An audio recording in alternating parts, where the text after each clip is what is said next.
All right, changing subjects. When will Anthony Albanese meet Donald Trump, and will the latest trade blow-up with Canada be bad news for us? Joining me live is former Liberal MP Jason Falinski. Jason, good morning. Good morning, Timmy. How are you? Good. Great to have you on the program. Now, there's a sense of urgency about Anthony Albanese meeting Donald Trump. Yeah.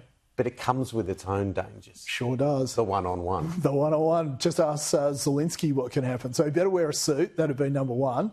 Get the right colour tie. But look, he's created this now. He's built it into something bigger than it is by avoiding the meeting. It was a strategic decision, so it didn't happen before the election. But now it's like, if something goes wrong, it's going to blow up big time. So this has been a strategic mistake by Albo to leave it this long. All right, let's look domestically. Your party, Susan Lee, gave her first major speech. I think she did pretty well. Yeah, she went down well. She pointed out that we got decimated, talked about some of the stuff we need to get back into the game and how she's going to do it. And I think most people looked at it and went, yeah, OK, we'll keep watching. The key message to introduce herself to the Australian people and explain that they got the message from the election, as you just mentioned. Do you think, in reflection, she succeeded with it?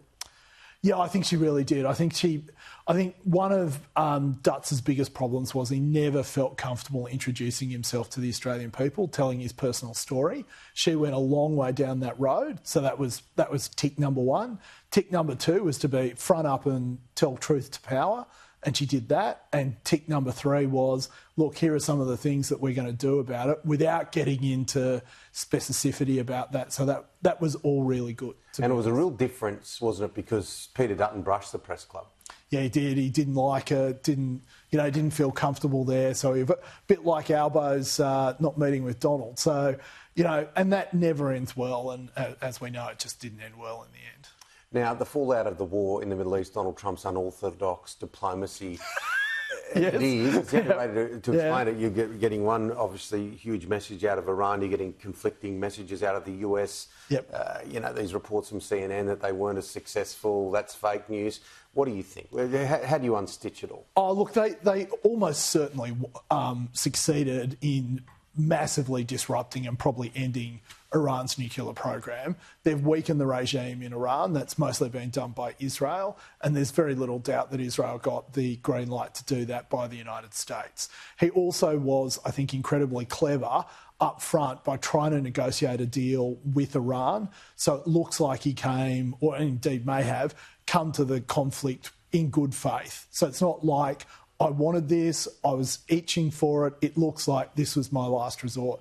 So he doesn't want it to last long. He's got a whole bunch of people back in the United States that he came to power on the back of that don't want them to be the international police. And look, the problem with that, though, is they're the only country that can be. And what we saw in the 1930s was, if you don't have someone enforcing the rule of law, you end up in a situation where you end up in an international war, and that's what we want to avoid. And we saw that under Biden, when you saw, he gets out of Afghanistan, so Vladimir Putin gets into Ukraine.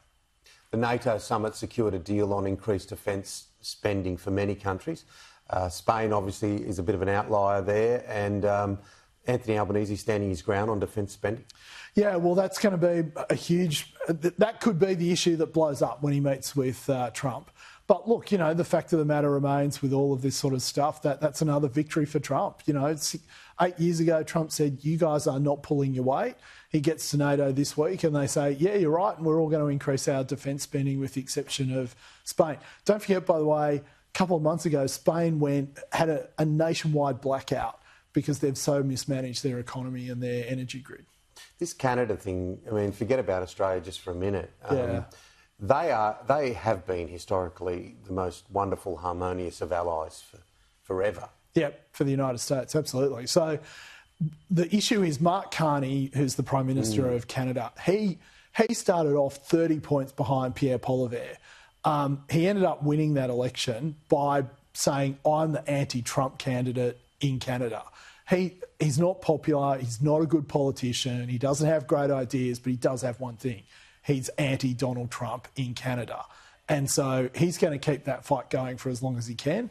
And we all know Trump loves a fight, so he'll just keep feeding into that. Yeah, absolutely. Now, on the subject of a fight, war of words in New South Wales Parliament this week, New South Wales Premier Chris Minns, you rarely hear him like this, labelling independent Mark Latham a bigot and likening him to a pig. What did you make of that? Well, I don't know about the pig thing, but yeah, Chris Minns is a pretty even-tempered guy.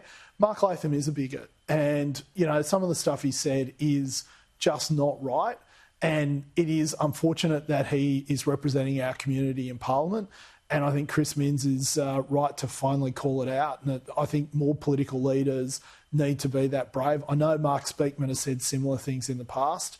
I also think that they're trying to get this workers' compensation reform done at the moment, which gives the unions more power. And Mark Latham is frustrating that. So that might also be a bit behind Chris Minns' frustration as well.